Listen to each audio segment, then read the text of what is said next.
Kembali lagi di Podcast Me.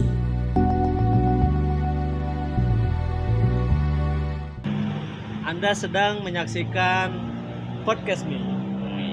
Hanya di Media Me. Media podcast gitu kan. Ya. Saat ini saya sedang bersama dua kawan kita yang sama-sama dari media. Halo. Dengan Bapak Rusdi. Siap. Di samping kiri saya dua-duanya ini dari Kemuning TV dan dari Pasundan Express. Jepret. Kita santai aja, ngobrol-ngobrol. Siap. Cuman ada daging dalam pembicaraan ini. Ngeri. Ini kayak ngeri. Udah ada daging. Ini jada duri aja ya kan. Dagingnya bersih nggak dari duri. Di Karawang sendiri untuk saat ini ya. Karena kita berbincang dengan teman-teman media, teman-teman wartawan. Kok mukanya nggak kelihatan semua ya? Jelas. Ya, kita di Kabupaten Karawang sendiri nih, media-media di Karawang sendiri ini belakangan rawan terkait pemberitaan. Bahkan mudah saja beberapa pihak menyalahkan berita namun tanpa memberikan hak jawab atau melakukan bantahan, berita bantahan, dan berujung terhadap media yang terkena somasi. Nah, penjelasan somasi sendiri menurut Bapak Dedi seperti apa ini? Apa definisi somasi? Masalah kalau saya mah korban somasi juga. Masalah judul loh, panjang Pak. Panjang. Jadi nggak semata-mata kayak dikit langsung somasi.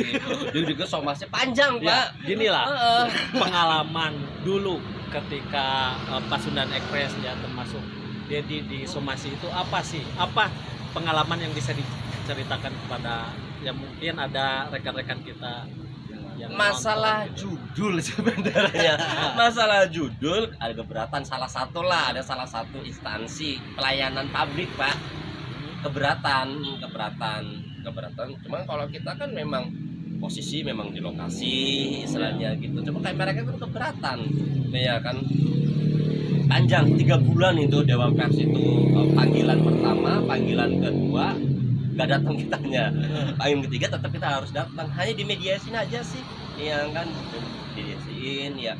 Posisinya kamu di lokasi enggak, sudah wawancara belum sama narasumber, itu pun udah kita jalani Pak.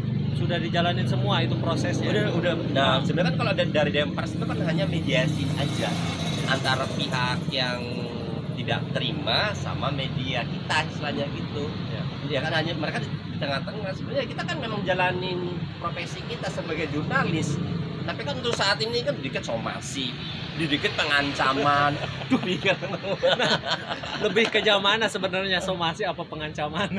Sebenarnya pengancaman. Somasi kan ada prosesnya Pak. Ya. Ada hak jawab tadi itu, klarifikasi. Jadi nggak semata-mata tetap somasi. Ngeri Pak. Ngeri dengan pekerjaan kita di somasi, jadi kita jadi ngeri sendiri gitu. Nah untuk Bapak Rusdi sendiri pernah nggak mengalami gitu terkait ancaman somasi gitu kepada? Alhamdulillah Pak, untuk kesana tuh belum pernah saya. Dia pikir. Tapi kalau ini ada pun ya betul, proses yang dilakukan somasi ini memang ada tahapan. Tapi lebih takut kita memang kena ancaman Pak. Itu bukan lagi masalah ancaman, itu lebih lari ke psikologis kan. Jadi mau nyari duit juga susah Pak. Padahal buat nulis berita, jadi untuk ke depan tuh jadi agak mikir, sehingga kita memang harus membenahi diri juga. Cuman kalau udah ancaman ini lebih udah tendensiusnya lebih ke apa ya, pidana lah ya. Jadi kebebasan kita berkreatif itu pokoknya dibatasi gitu loh dengan ancaman. Termasuk dengan somasi ini lebih ke mengekang, membatasi kebebasan pers apa yang kita tulis, apa yang kita liput, terutama kan rekan-rekan di lapangan. Nah, seperti kasus yang baru-baru ini terjadi ya, ada dilayangkannya cuma satu media, cuman dicatat di sana itu ada 12 media gitu yang terkena somasi, dan mungkin itu dari salah satu kasusnya sama, orang yang diberitakan tidak terima dan akhirnya melayangkan surat somasi kepada si pembuat media. Nah, pandangan sendiri, apa pandangan dari rekan-rekan media sendiri mengenai hal itu seperti apa? Kalau rekan-rekan itu kan kemarin itu kan memang udah ada narasumbernya, Kang, ya kan, narasumber udah ada, peristiwa pun ada di video itu. Istilah kecuali memang beropini atau jadi wajar dong kalau mereka beropini, tidak ada peristiwa, tidak ada narasumber, mereka bikin apa namanya, berita itu istilahnya gitu. Seharusnya kan ini kan produk jurnalis istilahnya gitu. Seharusnya kan seharusnya kalau yang somasi itu sebenarnya kan harus tanya dulu Pak sama pengamat, bukan pengamat ya, ahli atau pakar media itu sendiri istilahnya gitu. Bertanyalah, atau mungkin organisasi media tersebut, ini gimana sih apa namanya, isi beritanya, harusnya gitu Pak, harusnya gitu, harusnya sama yang melayangkan somasi itu yang ditempuh. Nah, terlepas dari itu, ini kan sebagai bahan sharing ya kepada teman-teman yang saat ini terkena surat layangan somasi. Nah, cara menyelesaikan kemarin itu seperti apa untuk Bapak Dedi sendiri? Hak jawab Pak, klarifikasi lah, hak jawab lah maksudnya ya. Hak jawab itu seharusnya dari yang salah satu yang dirugikan itu diundang tuh, harusnya sih, harusnya gitu. Memang ya harus ada yang mediasi sih Pak, harusnya gitu ya kan. Nah, kita kan juga menunggu, kalau saya kan bukan pengamat atau ahli apa namanya media ya kan. Nah, produk jurnalis itu layak enggak harus disomasi, isi beritanya gitu kan, memang harus ada kajian lagi gitu. Dan hak jawab itu dibuat ketika selesai somasi pada waktu kejadian ini menimpa Pak Dedi. Masih di saat saya ini apa namanya? Itu kan Pak Dedi di somasi. Somasi. Terus ada hak jawab dari ini atau seperti apa sih? Waktu itu saya kan konfirmasi, ternyata itu dari salah satu humasnya itu nggak menyatakan hak jawab Pak. Jadi saya kan udah konfirmasi di saat peristiwa itu ya kan, saya mau konfirmasi ya kan, ternyata yang humas tersebut itu tidak ada di lokasi, juga nggak tahu istilah gitu. Terus saya kan ke lokasi Pak, ternyata kan blank juga, apa namanya, orang yang nggak ada. Ini saya mau konfirmasi ke siapa gitu ya kan ya. Tapi kan narasumbernya kan ada Pak, di peristiwa itu kan ada salah satu narasumber. Nah, saya kan tetap dari narasumber. Ini juga pengen Pak biar imbang gitu loh, biar imbang. Beberapa kasus yang ditemukan ya sampai media sendiri di somasi ini kan karena pemberitaan yang dianggap tidak berimbang, tidak cover all set gitu. Nah, berita yang berimbang menurut media sendiri ini kan banyak kasus yang sudah terkena somasi, bahkan sudah ada di peradilan juga waktu itu kan, seperti contoh kasus rekan kita juga kan sampai di pengadilan, sampai ke Dewan Pers gitu. Nah, apa sih yang salah selama ini dari Bapak Dedi, atau ini seperti apa berita yang berimbang? Maksudnya kayak rekan-rekan kan ya peristiwanya ada, ya kita kan produk jurnalis Pak, ya kan mengabarkan yang ada gitu. Kalau dari sisi kita nih ya, kalau peristiwa nih yang keabsahan bahwa berita itu berimbang itu tidak, itu kita kembali kepada siapa pemegang kuasa hukum, pemegang ininya lah. Contoh misalkan ada yang terjadi kecelakaan, itu kan yang menjadi pembenarannya ya jelas polisi atau di mana gitu kan. Nah, kalau kasus kemarin itu kan aku pikir bahasa berimbang itu ya, itu udah berimbang ketika kalaupun memang nanti akan ada pesanggahan atau menyanggahan dari salah satu, ya itu bisa kita buat update kenapa Iya. tidak kan begitu. Atau kalau bahasa tadi Mas Dedi ya bilang itu hak jawab ya, Hak jawab, harusnya hak jawab. iya hak jawab.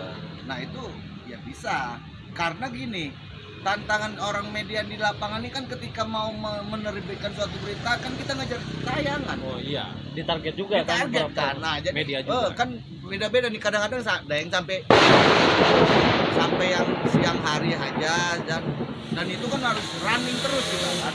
Nah aku pikir ya tidak ada masalah. Nah berarti kan orang ini kan tidak mengerti yang mensomasi ini, aku pikir juga nggak ngerti proses itunya.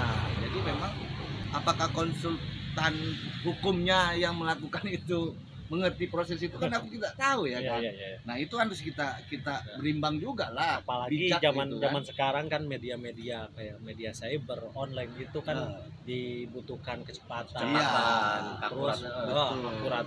akurasi berita, dan biasanya ya perantara penulisan dulu sama sekarang kan agak berbeda ya. Iya. Dulu kan kita bikin penulisan satu program itu full gitu, dengan narasumber bisa 5 bisa ini. Betul. Nah dengan Sekarang perkembangan zaman teknologi ini kita diharuskan memposting atau membuat berita cepat ya. Kadang aspek-aspek yang kayak tadi kayak ini mungkin bukan tidak terpenuhi, cuman belum terpenuhi. Karena kita apalagi kalau peristiwa ini kita diharuskan peristiwanya dulu diangkat, terus siapa dulu yang berkomentar, dan akhirnya mungkin di beberapa media selanjutnya ada hak jawab dari seseorang kan, yang ada di peristiwa. nah kan ada tuh beberapa jenis-jenis pemberitaan kan. Iya. Nah, maaf, Pak. Ada yang straight news, dia hanya sekedar menceritakan kronologi. Dalam televisi kan ada tuh straight news. Oh ya hari ini jalan tol padat, udah tanpa ada narasumber kan. Ya. Nah kalau orang pengelola tolnya nggak terima gimana? Tapi kan memang baca Bang. Iya. Tapi posisi dalam lapangan itu kan memang real gitu loh. Iya, artinya kan Real. titik keberimbangan yang dimaksud di mana tanpa ada narasumber. Tapi kan itu kan ada jenis berita. Ada. Berarti kan iya ada jenis straight news. Iya. Dan itu kan memang harus naik dengan Peristiwa itu bahan. ada. Nah, Peristiwa itu ada. Nah itu kan mau kita update mau apa. Nah kalau misalkan anggaplah itu salah satu indikator untuk dikatakan itu jenis berita yang tidak berimbang, anggaplah seperti itu kan.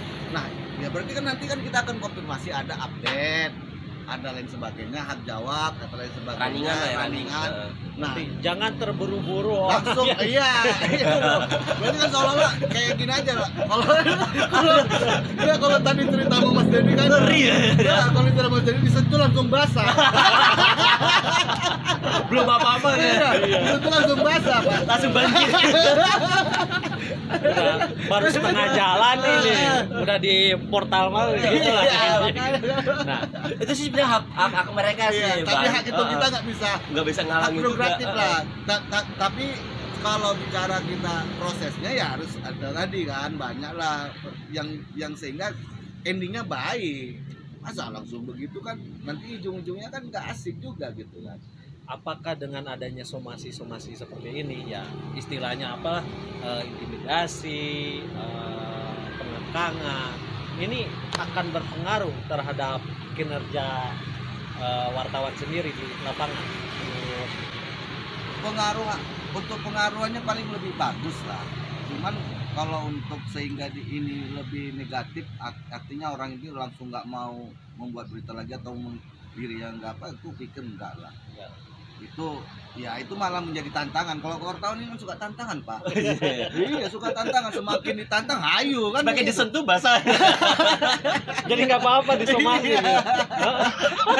Karena ada proses Pak. Jadi aku Ya. pikir kita ini kan semua insan yang ngerti lah tentang wacana-wacana itu kan.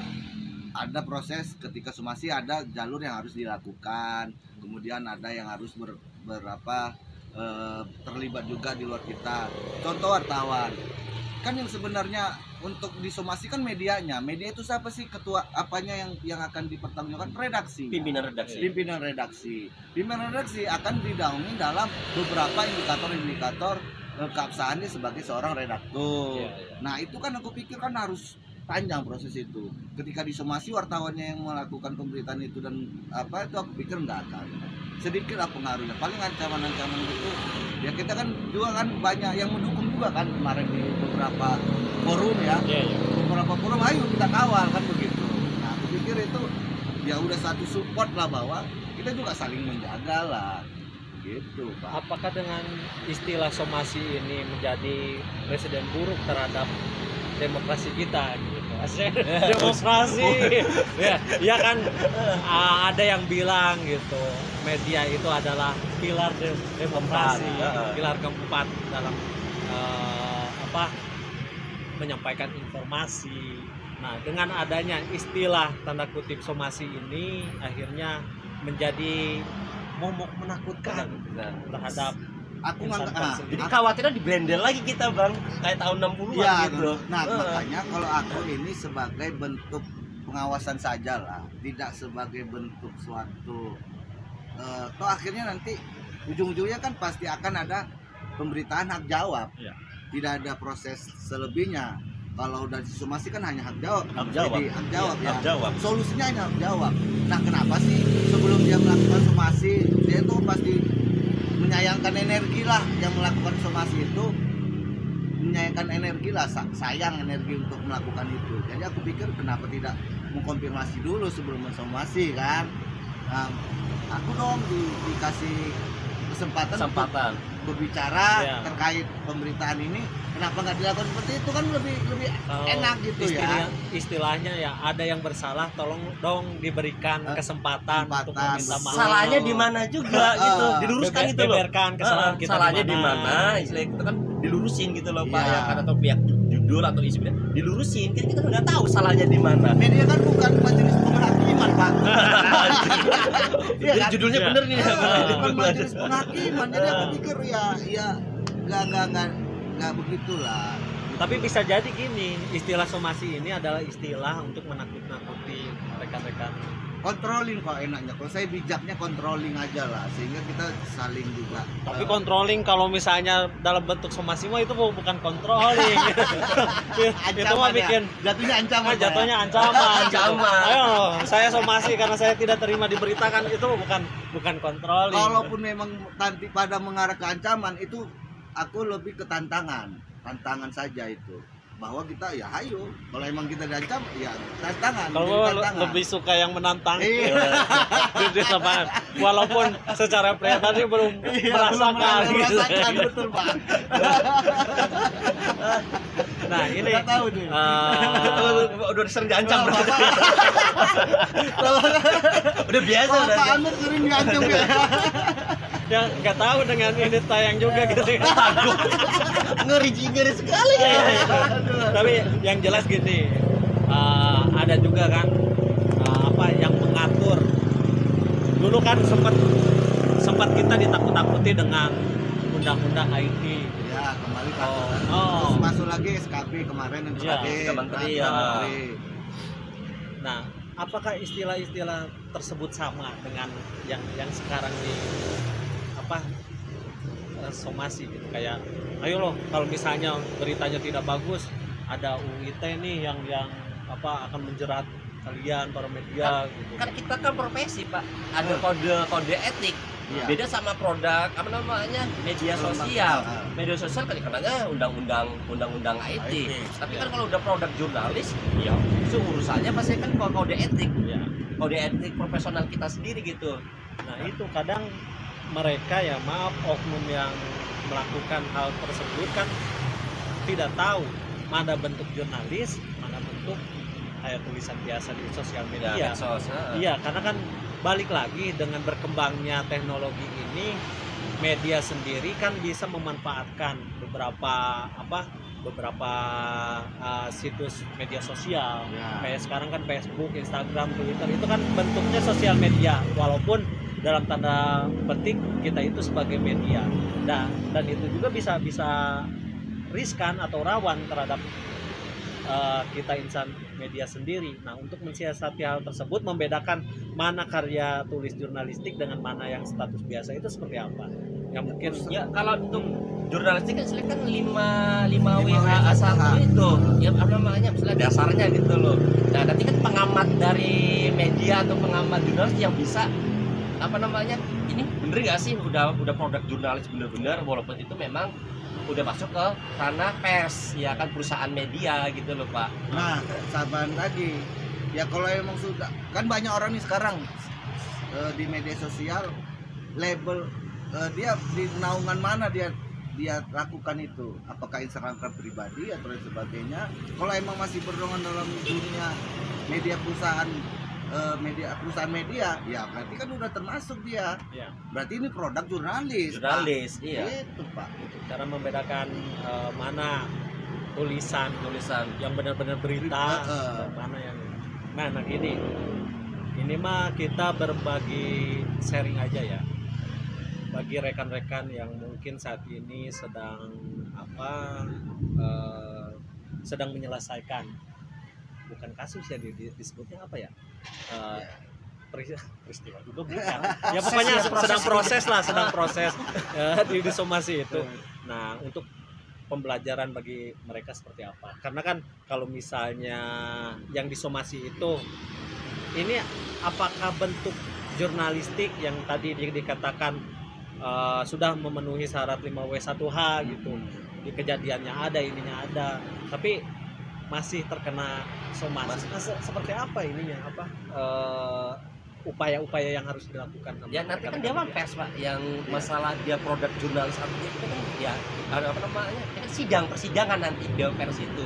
Jadi kan somasi itu kan layangan untuk pemberitahuan untuk sidang ke Dewan Pers sebenarnya. Iya. Masalah pembenaran atau tidak nanti kan Dewan Pers. Nanti setelah pertemuan Ada pertemuan ya kan nanti kan ada istilah kayak sidang gitu loh. ini kan pernah ngalamin Iya. ya seperti apa makanya kan ini untuk rekan-rekan kita lagi deg-degan ini Kalau kita gimana nanti pas di Kalau saya kan gitu.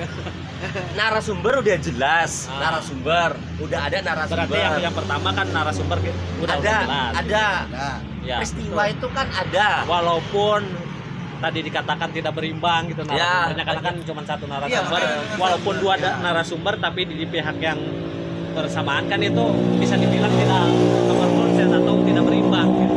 Nah seperti apa ininya narasumber ini udah ada Udah jelas peristiwa ada. istilah gitu ya. Terus ya aku juga bingung apa yang mau disomasi saya gitu. Ya kan tadi dengan jelas dia tidak enak karena diberitakan seolah-olah gitu ininya Perbuatan tidak menyenangkan kayaknya rasanya gitu. Nah apa yang salah dari pemberitaan yang rekan-rekan kemarin buat gitu. Kalau misalnya pandangan sendiri kan peristiwanya ada, narasumbernya ada, tapi kok aneh disomasi apa kira-kira yang jadi Persoalannya bingung. ya, itu tanya yang mau somasi Pak. Nah itu Tanya yang mau somasi Pak. masih kudu dipertanyakan itu diundangin atau somasi tapi kira-kira secara pribadi Iya. baik pribadi atau kelompok sebenarnya wartawan ini sudah siap nggak kalau misalnya menerima hal-hal yang seperti itu kayak somasi, intimidasi, ancaman untuk di lapangan sendiri. Apakah kita selama ini kurang wadah untuk siapa yang melindungi wartawan sendiri jika terjadi hal-hal seperti ini? kita produk hukum pers Pak, tetap sana yang melindungi kita, makanya kita kan tetap beralih atau menganut ke hal-hal itu. Makanya tadi sudah dijelaskan sama Mas Dedi kan bahwa tetap nanti pada akhirnya pertemuan atau persidangan di Dewan Pers. Nah disitulah nanti akan menemukan nih bagaimana ininya kan gitu solusinya. Ya, kembali ke Undang-Undang Nomor 40 Tahun 99 itu. Tapi ini beda ya, somasi dengan menghalangi Beda. tugas wartawan. Beda Pak. Tugas wartawan ketika menghalangi ini contoh di tempat-tempat publik Pak. Tempat-tempat publik kemudian kita menanyakan konfirmasi dia dan dia nggak mau, kemudian kita tanya terus dan dia dihadang sama biasanya penjaga-penjaganya, itu berarti dia telah melakukan itu penghadangan kita mencari berita. Berarti ini bukan intimidasi atau Bukan Pak, bukan. kayak tadi berarti kalau misalnya dibilang ini sebagai ancaman, menakut-nakuti media itu bukan bentuk dari tantangan aja Pak. tekanan aja. Kopi aja. Ya, obrolan kopi ini. Obrolan kopi ini. Maaf kalau misalnya Sama mendung nih. ada Mendung. pihak-pihak yang serius. tersinggung dengan obrolan ini, ya kita cuma mencurahkan isi hati rekan-rekan wartawan, mengisi kekosongan di media center gitu. Iya, kekosongan juga lah. Kita kan lagi mau cari berita gitu kan. Nah, ya ini kan bisa jadi Bermanfaat. berita. Aduh. Tentu ada hak jawab yang merasa tersinggung gitu. Ya, terakhir. Ya, pesan terakhir untuk mereka ya, kita tidak bisa menyalahkan baik itu yang namanya oknum, instansi atau apa yang melakukan somasi terhadap kita, karena kan Hak prerogatif. hak prerogatif dia gitu untuk istilahnya membela diri atau membela institusi atau apa. Nah, ke depan keinginannya jika ditemukan hal-hal atau terjadi hal-hal seperti ini lagi, apa yang diinginkan oleh rekan-rekan media di lapangan? Ya itulah, ada lembaga kali Bang ya, Ya. lembaga maksudnya selain Dewan Pers lah ya kan, itu kan kita di lapangan Pak, ya kan sebenarnya kayak lembaga bantuan hukum istilahnya gitu, ya kan maksudnya Di dalam Ya. organisasi kan ada tuh seperti itu bidangnya. itu kan istilahnya kan selain Dewan Pers kan kita mau ngadu kemana nih istilahnya gitu, di saat kita kayak diancam, kayak disomasi istilahnya gitu, kemana kita memang harus ada bikin lembaga independen mungkin Bang ya, di tiap-tiap daerah gitu. Selama ini kan belum ada Pak Amir untuk lembaga untuk bantuan untuk media sendiri selain Dewan Pers kan pusat, tapi kan di kabupaten kan nggak ada gitu, nggak ada Pak Amir. Itu pusat ya kan, Dewan Pers mah pusat ya kan, dia aduannya banyak banget ya. Seenggaknya itu di tiap-tiap daerah itu adalah perlindungan untuk kita ini gitu loh Pak. Ya. Terakhir, introspeksi dan perjuangan aja, tantangan. Kalau saya begitulah, kalaupun memang misalkan, kalau tadi kan sudah secara teknis sudah benar apa kata Mas Dedi. Kalau untuk kepribadinya ya kita coba introspeksi, kemudian kita kalaupun memang gagal dari introspeksi, ya kalaupun terjadi lagi ya itu tantangan saja menurut saya, begitu Pak Amir. baik, daging semua ternyata obrolan ini ya, semoga bermanfaat bagi kalian yang menyaksikan, karena cuaca makin sore makin mendung. Salam kopi lah pokoknya. Salam kopi. Ya. Ya, maaf jika videonya rumbak-rumbak dikit karena ini obrolan di warung kopi ya. Tetap saksikan terus channel ini hanya di Mediame. Saya Amirullah Abdul Aziz. Undur pamit. Wassalamualaikum warahmatullahi wabarakatuh. Salam ngopi. Salam.